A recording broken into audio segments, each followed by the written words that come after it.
and welcome to Sectors Up Close. I'm Elena Casas. Our sector today is healthcare, and our guest is Randy Watts, the Chief Investment Officer for O'Neill Global Advisors.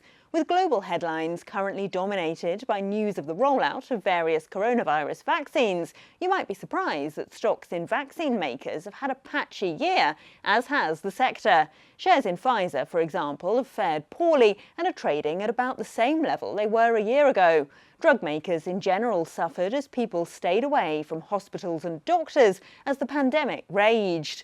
But the S&P 500 healthcare index includes not only drug makers, but health insurers and medical supply makers. It counts Johnson & Johnson, United Health and Pfizer as the top three holdings. The index is up a modest 12% over the past year. So is this a sector investors should be looking at in 2021 with vaccine rollouts underway? Let's find out with O'Neill Global Advisors Chief Investment Officer Randy Watts. Randy, thanks for joining us. Given the sector's fairly average performance over the last year, why is this something investors should be looking at? Well, first, thanks for having me back. I hope everything's well in London.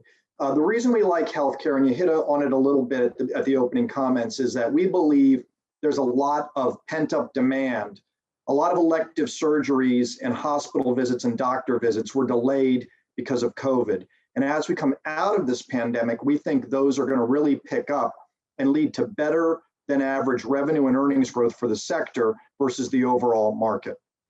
You say, though, that there are multiple cross-currents to be aware of in healthcare. What are those? Well, we do think you really want to focus on testing, medical devices, and select areas of biopharma. And the area we would avoid in the US right now is actually managed care. So with the Biden administration coming in, they're looking to reassert some elements of the Affordable Care Act, and that could impact the margins of managed care companies like a United Health negatively. So we really want to focus on devices and testing. Companies like Abbott Labs, who reported this morning and had great numbers, they beat on revenues and earnings and raised their guidance for 2021. Companies like Intuitive Surgical that does robot surgeries. We think elective surgeries are really going to spike in the second half of the year as the pandemic ends.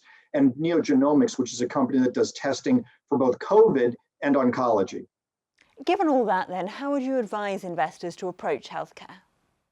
I would say it is a little bit of a stock picker's market right now. The only sector in healthcare that's actually down over the last 2 months is managed care. So as I mentioned, we would avoid that. We would try to be overexposed to devices and testing. If you look at healthcare, it's actually started to pick up recently, though it lagged last year. This year, it's actually going in today's trading up more than the S&P by about 50 basis points. So we do think this is a sign of things to come, and we do think relative performance is going to be better as we move through 2021. Overall, then, is healthcare a buy, a hold, or a sell? We think it's a buy. We think investors should be focusing on growth stocks. We think there's an awful lot of good news and a lot of the cyclical recovery plays. So we want to be with secular growers that have new technology that can really invigorate their revenues. And we think healthcare is one of the places you can find that. Thanks so much for that. That was Randy Watts of O'Neill Global Advisors. Before I go then, here are some of the top stories in the sector. President Biden will issue an executive order reopening the nation's online health insurance marketplace that had been shut down by former President Donald Trump. Americans who can't get health insurance through their employer will be able to sign up from February 15th.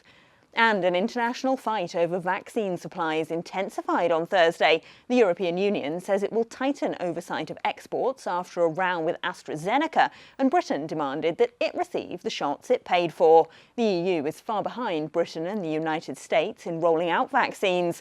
It's scrambling to get supplies as AstraZeneca and other big vaccine makers slow deliveries due to production problems. And Germany's vaccine committee says that AstraZeneca's COVID-19 vaccine should only be given to people aged 18 to 64. The recommendation comes only one day ahead of a decision by European regulators on the jab. The committee said there's insufficient data available to assess efficacy for those aged 65 and over. And that's your roundup of the healthcare sector. I'm Elena Casas, and this is Reuters.